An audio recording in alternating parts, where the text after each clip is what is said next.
यदि हमने सकारात्मक विचारों के बीज बोए तो हमें सफलता और खुशी मिलेगी, लेकिन यदि बोए गए बीज नकारात्मक विचारों के हैं तो सफलता और दुख साथ साथ चलेंगे। जिन लोगों को आप सफल और महान मानते हैं वे यहाँ ऐसे ही नहीं पहुंच गए। उन्होंने अपने विचारों पर नियंत्रण रखकर अपना चरित्र ऐसा बनाया कि और इसी चरित्र के बल पर उन्होंने महानता की ऊंचाइयों को छुआ। तो मूल रूप से आपके अंदर जो विचार हैं, यदि आपके मन में दूसरों के प्रति क्रोध, ईर्ष्या, घृणा है तो आप बाहर भी वैसे ही होंगे, तो आपको बाहर भी वही मिलेगा। तुम्हें ऐसे लोग मिलेंगे जो तुम्हारे साथ वैसा ही करेंगे। यदि तुम्हारे पास प्रेम, शांति, करुणा है तो तुम वैसे ही बन जाओगे और आप बाहर भी वैसा ही पाएंगे। और जो ऐसे विचार रखता है उसे सम्मान और प्यार दोनों मिलता है। वस्तुतः मनुष्य अपने जीवन का निर्माता स्वयं है। वह इसे बना या बिगाड़ सकता है। मनुष्य अपने चरित्र का निर्माण अपने कार्यों और विचारों से करता है, अपना समुदाय बनाता है, अपनी किस्मत खुद बनाता है। व्यक्ति ने कहा, लेकिन बुद्ध, मैं अपने विचारों से खुद को कैसे सुधार सकता हूँ? बुद्ध ने कहा था कि अगर तुम खुद को सुधारना चाहते हो तो सबसे पहले अपने विचारों पर ध्यान देना शुरू करो। तुम्हें यह देखना होगा कि तुम दिन भर क्या सोच रहे हो।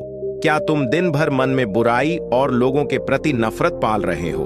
आपको बस इस बात पर ध्यान देना है कि आप अच्छाई की ओर जा रहे हैं या बुराई की ओर। जब आप अच्छे से समझ जाएंगे कि आपके दिमाग में अच्छे विचार चलते हैं या बुरे, तभी आप अपने सोचने के तरीके में बड़ा सकारात्मक बदलाव कर पाएंगे।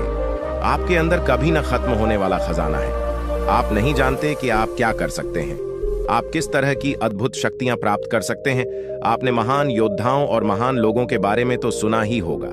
यदि आपको उनकी शक्तियों पर विश्वास नहीं है, आपको बस यह मानना होगा कि आग के बिना धुआं नहीं होता। जरूर उनमें कुछ तो बात होगी जिसकी वजह से उनके बारे में इतना कुछ लिखा और कहा गया है। तो वे कौन लोग थे जो दुनिया में महान योद्धा और आदर्श के रूप में पूजे जाते थे?